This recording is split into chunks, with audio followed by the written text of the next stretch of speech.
Welcome to the 11:17 a.m. Monday morning marketing webcast. I am your host, Chris Bernard. Reason for the delay, my apologies. Uh, Certain water issues in our development, dealing with public works is fun. I'm the HOA president, and it's kind of fun to be able to see how our public our government organizations are so mismanaged. I guess that'd be the best words I can probably describe. Like, there's just one hand doesn't know what the other hand is doing. It's not an uncommon problem here with large organizations, right? So anyway, what is the topic? Can one person make a difference? I feel like as we go through life, we kind of, analyze some of the things that we're doing. And, when we look around, we can kind of lose hope. Some of us have the faith in a all powerful, omnipotent God. Some of us have faith in ourselves, which I'm not sure how you can do that because you fail all the time, or our faith is in other people or things that we buy. But there's a good book. I wouldn't call it a great book. A good book, "Live Not by Lies," and it actually kind of works through some really neat history. Things are just flashing on my screen, so my apologies. It kind of draws me to it here. But I wanted to talk about one. There's an individual that I want to kind of highlight, because the fact is, I think we're missing out on heroes. I think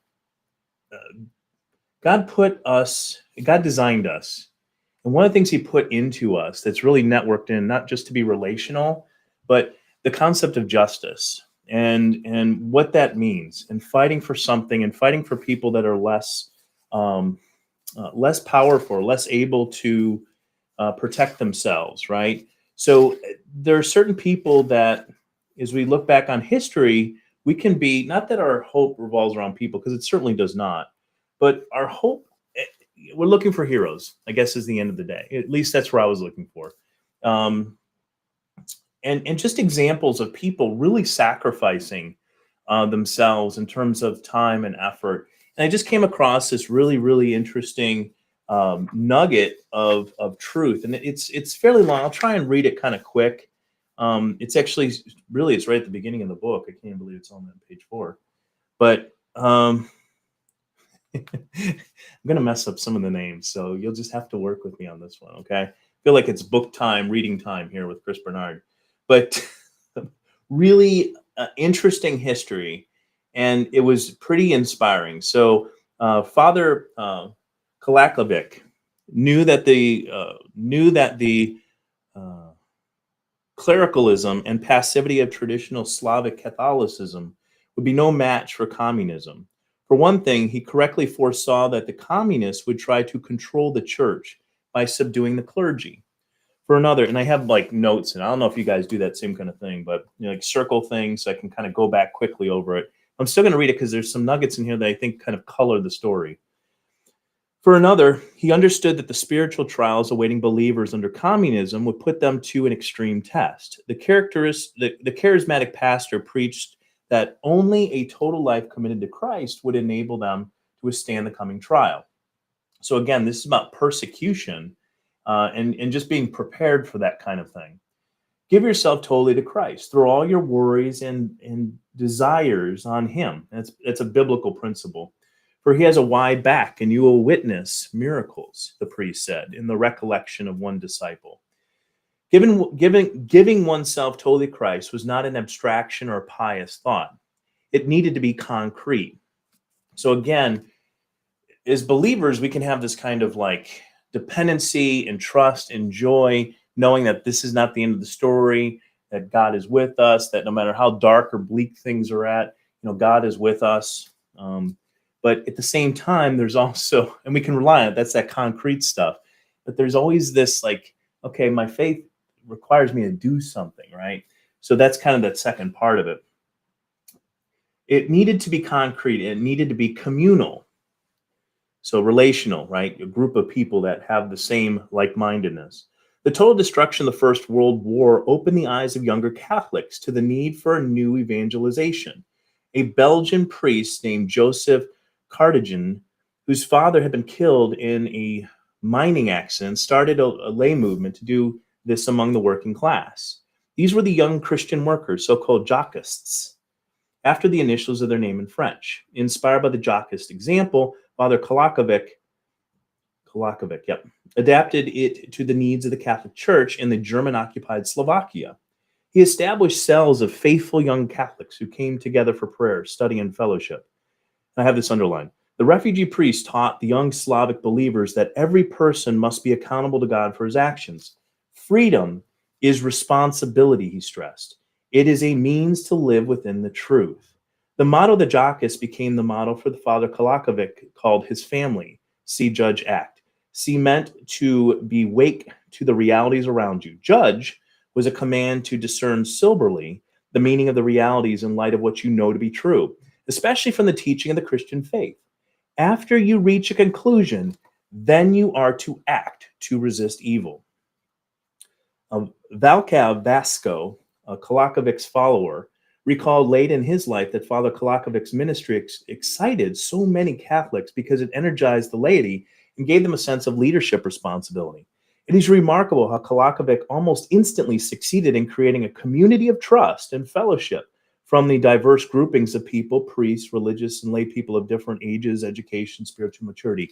So in this one person is creating fellowship. He understands the concept of fellowship and bringing people together to create action, right? I think that there's 2 points going on there, right?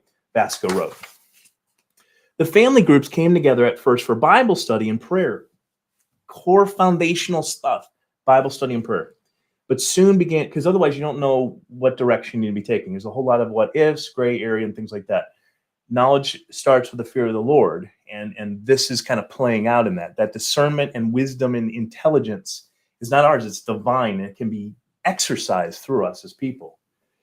But soon began listening to Father Kolakovic's lecture on philosophy, sociology, and intellectual topics. Now we're taking some of that really core biblical stuff and we're disseminating it into actual tangible things that we as human beings relate to on a regular basis, right? Very cool stuff. Father Kolakovic also trained his young followers in how to work secretly and to withstand the interrogation that he said would surely come. So again, we can provide a little bit of hope here, not to be conspiracy theorists, but learning from history, okay? Very important. The family explained its small group quickly spread across the nation. Quote, by the end of the year, 1944, Vasco said, it would have been difficult to find a faculty or secondary school in Bratislava or larger cities where our circles did not operate, end quote. In 1946, Czech authorities deported the activist priests. 2 years later, communism seized total power, just as Father Kolakovic had predicted. Within several years, almost all the family had been imprisoned and the Czechoslovak instructional church brutalized into submission. Again, persecution is bound to come. But when the family members emerged from prison in 1960, a few years later, okay, they began to do their spiritual father had taught them. Father Kolakovic's top 2 lieutenants, physician Sylvester Kamery and priest Vladimir Jukl, Jukl, not sure if I'm spelling that or saying that properly, quietly set up Christian circles around the country and began to build the underground church. The underground church, led by the visionary cleric's spiritual children and grandchildren, became the principal means of anti-communism dissent for nearly 40 years. One dude with groups, core foundation in the biblical understanding, using that to actually talk about sociology, philosophy, intellectual topics, making sure that next generation is well trained and understood 40 years later, right? Became the principal means of anti-communist dissent for the next 40 years.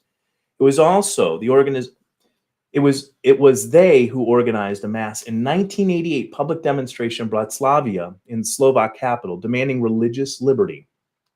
The candle demonstration was the first major protest against the state. It kicked off the Velvet Revolution, which brought down the communist regime a year later.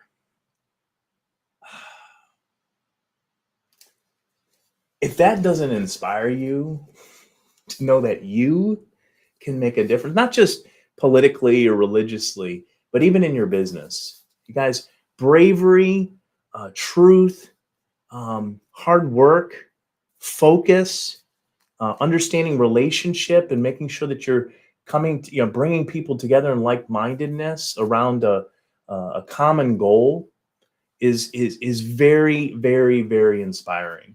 So I hope, with this session of um, the Monday Morning Marketing Webcast, I hope you feel a little bit more uh, renewed. I mean, at the end of the day, we don't lack heroes. What we lack is just the presence and visual perception of heroes. You can delve into you can delve into the Word of God first. There's a bunch of heroes. There's broken people in there too, and even the heroes are broken. They're not perfect individuals, but there's example after example in history. You can read business books on how people have made success. Right? I mean, I'm just saying, go look for some heroes. Be inspired. Don't let this week slip away, you guys. Don't let this week slip away. Do some of those foundational things that that the Father did in the book there. And we say Father just for clarity purposes. Father is in like a priest, just in case some of you don't know, because sometimes we don't know.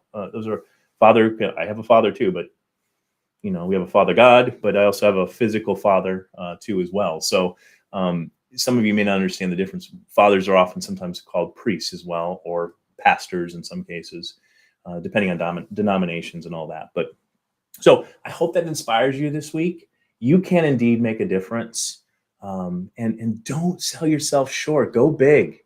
Don't close your eyes to things and the challenges, but go ahead and embrace them. So with that, I wish you a Godspeed and a great week. Take care, you guys, and we'll see you next week.